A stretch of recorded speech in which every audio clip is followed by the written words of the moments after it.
into this negative environment. But how did you we guys get ever? If your name is Kourtney Kardashian, then congratulations, because this is officially the biggest I told you so moment of your life. For years, people painted her as the outsider, the black sheep, the sister who just did not play along with the Kardashian brand. She was lazy, she was negative, she was selfish, but now, in a twist that feels almost cinematic, the narrative is spinning around, and Kourtney is sitting there smug with every right to be. Why? Because Kim Kardashian, yes, the same sister who once criticized Kourtney for stepping back, is now pulling the exact same move. Reports say Kim is ready to scale way back on the family's reality show, and if you know anything about Kris Jenner's empire, that is a nightmare. This is the machine Kris built, the foundation of all their success. And yet, suddenly Kim wants out. According to sources, Kim is booked, busy, and stretched to the limit. She has reached that point where she has to be realistic about her bandwidth. But wait a second, does that sound familiar to anyone else? Because it is literally what Kourtney said years ago, back when her kids reached the same age Kim's kids are now. Back then, Kourtney was vilified. She was dragged by her sisters, humiliated on camera, and even got into physical fights over daring to say, "I need to prioritize my family." Who could forget that infamous moment when Kourtney and Kim's simmering tension exploded into an all-out fight? Kourtney slapped Kim so hard her makeup smeared across the wall. Kim tried to swing back, and Khloe jumped in, pretending to break it up, but really holding Kourtney down so Kim could get her hits in. It was pure chaos, reality TV gold, yes, but also a deeply ugly reflection of how far the family would go to keep the machine running.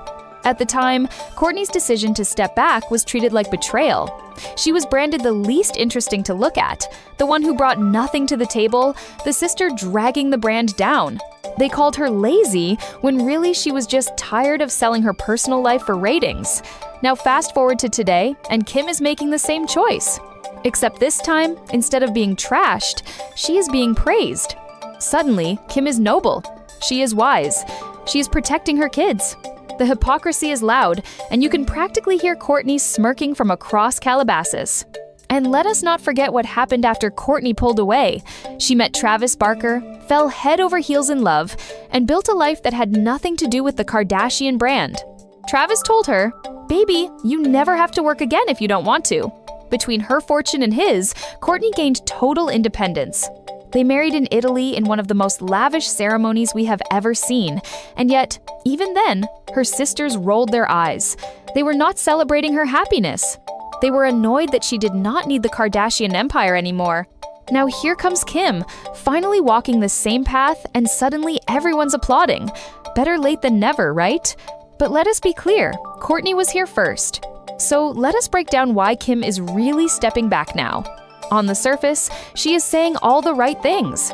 She wants more time for her kids, she is stretched thin with businesses, and she is balancing her law school ambitions. But behind the polished excuses, the timing speaks louder than anything. Word is, Kim is eyeing a shiny new project in Hollywood, a scripted TV show supposedly tied to Kenya Barris, the powerhouse creator behind Blackish and Grownish. For Kim, this is not just another project. This feels like her golden ticket, the gateway that could transform her from reality star into a legitimate actress, producer, or Hollywood insider. It is the dream she has been chasing for years. But let us be brutally honest here. Does anyone actually believe Kim has what it takes to pull that off? Because outside of the Kardashian bubble, people are not exactly lining up to watch her act. The reality is, most scripted shows barely last 3 seasons these days, unless they have real depth and strong storylines. Sure, Barris has a track record of creating long-running hits, but those shows connected with audiences because they had substance. They reflected real cultural conversations. Kim, on the other hand, is banking on her name to carry everything. And here's the problem. No matter what role she tries to play, she never disappears into a character. With great actors, you forget who you are watching. Think about Meryl Streep, Idris Elba, or even someone like Margot Robbie. They vanish into their roles. With Kim, that has never been the case. Whether she is on a red carpet, a photo shoot, or even trying out comedy on SNL, you are never watching a character. You are watching Kim Kardashian. Her presence is so massive, it overshadows everything else. That lack of versatility is exactly why her Hollywood gamble feels risky. It is not about whether she is capable of memorizing lines or looking good on camera. Of course she can do that. It is about whether audiences can buy into her as anyone other than Kim K, and that is a much harder sell. Meanwhile, the timing of this career shift is not a coincidence. It comes after years of brand damage from Kanye West's very public meltdowns. At first, Kim managed to shield herself from most of the blowback. She even positioned herself as the strong, independent mom who kept it all together while Kanye spiraled. But let us not kid ourselves, her brand did not escape untouched. The shine faded. The empire cracked. Deals no longer felt as untouchable. The buzz was not the same. And every scandal chipped away a little more at that perfect mogul image she had worked so hard to craft. Add to that her awkward, post-divorce dating life. The Pete Davidson fling might have been fun in the moment, but in hindsight, it left a mark on her brand. Suddenly, Kim was not the unattainable queen anymore. She was Pete Davidson's ex. And after that, who really wanted to step up and be the guy who followed him? It created this strange energy around her dating life that has not fully gone away. When you combine Kanye's chaos with the Pete aftermath, Kim's brand started feeling shakier than ever. So now, chasing Hollywood is not just about ambition, it is about reinvention. She needs a new narrative, something fresh that separates her from the mess and positions her as more than the reality star she has always been. Now, here is where things get even trickier for Kim. She may be trying to reinvent herself, but Hollywood and the fashion industry play by rules that do not bend easily, even for a Kardashian. And the biggest rule of all, age demographics matter more than anything. Luxury brands, the ones that used to throw endless deals at Kim, are obsessed with one golden demographic, 18 to 35. That is the sweet spot. These are the buyers who will max out a credit card for a handbag, skip rent for a pair of shoes, or blow an entire paycheck on designer beauty products. They are impulsive, trendy, and most importantly, brand loyal. If a celebrity can hook them, the payoff is massive. The issue? Kim no longer fits neatly into that category. She is not the fresh face who can sell Gen Z a fantasy of youth and coolness. That role belongs to Kylie Jenner now, who is not just marketing to Gen Z, she is Gen Z. Kylie lives the culture, speaks the language, and represents exactly what those buyers want to see. She is still aspirational, but relatable enough that young fans actually believe they could be like her. And then there is Kendall, who fits seamlessly into the fashion model lane. She may not have Kylie's marketing genius, but luxury brands see her as a safe, high-fashion choice. Between Kylie and Kendall, the industry has its Kardashian-Jenner faces locked in for that target audience. So where does that leave Kim?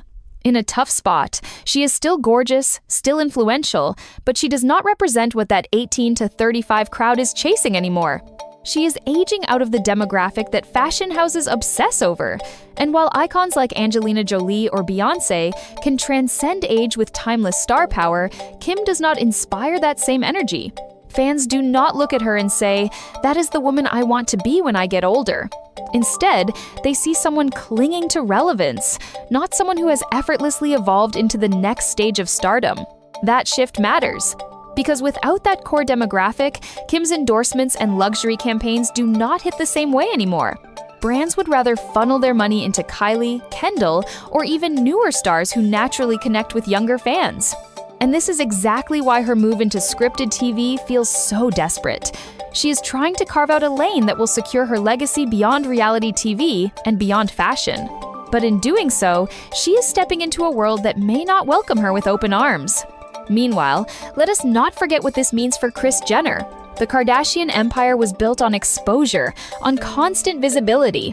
Reality TV, public appearances, social media, and drama have been the family's lifeblood for over a decade. Without it, their grip on pop culture weakens. Kris thrives on keeping her daughters in the spotlight, because every headline is another opportunity to cash in. So if Kim steps back from the family's reality show, that is not just her choice. It is a direct threat to the machine that Kris has worked tirelessly to build. And here is the irony. Everything Kim is doing now mirrors what Kourtney did years ago. When Kourtney stepped back to focus on her kids, the family ganged up on her, called her lazy, and painted her as the least interesting sister to watch. But when Kim does it, suddenly it is seen as admirable. Suddenly it is noble. The double standard could not be more obvious. And Kourtney, she is sitting back with that smug, told you so expression, watching the whole thing play out exactly as she predicted. So what happens if Kim really follows through and pulls back from the show? The cracks in the Kardashian empire start showing faster than anyone expected. Remember, this is not just about one sister stepping away. This is about who is left to carry the entire franchise. Kourtney has already distanced herself. She pops in and out, but her priority is clearly her family with Travis Barker. Kylie and Kendall, they have made it obvious they have little interest in reality TV. Kendall would rather focus on her modeling career, and Kylie is more concerned with her billion-dollar beauty empire. That leaves Khloe, who has been loyal to the brand but is also spread thin.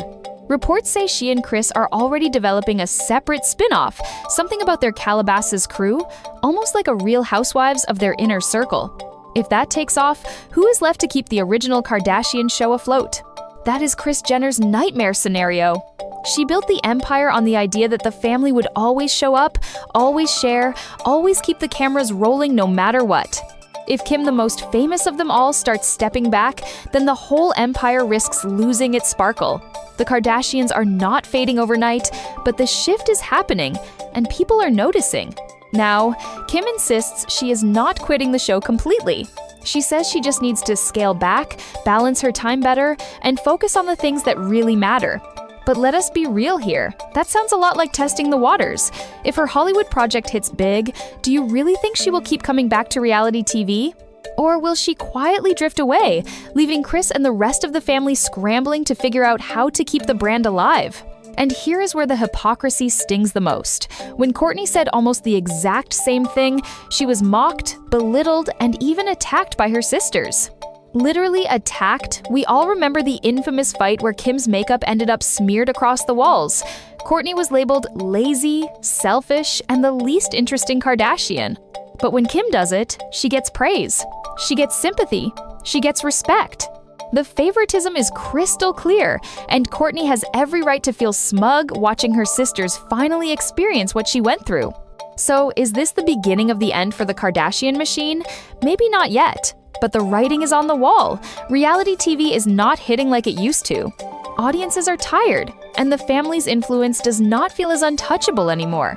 The scandals do not shock, the relationships do not captivate, and the empire no longer feels invincible. Kim stepping back might just accelerate that decline. And honestly, it is kind of poetic. The sister who was dismissed as boring and irrelevant turned out to be ahead of the curve. Kourtney saw the cracks first, made her exit, and built her own happiness outside the machine. Now Kim is following in her footsteps, but with the safety net of public approval that Kourtney never got. So what do you think? Is Kim really ready to walk away from the family business? Or is Kris Jenner going to pull her right back in? And is Kourtney the one who had it right all along? Before you go, make sure you hit that subscribe button, smash the notification bell, and stay tuned right here on Hot Sip, where we serve the hottest celebrity drama every single day. Drop your thoughts in the comments, share this video with your friends, and get ready, because the Kardashian saga is only getting messier from here.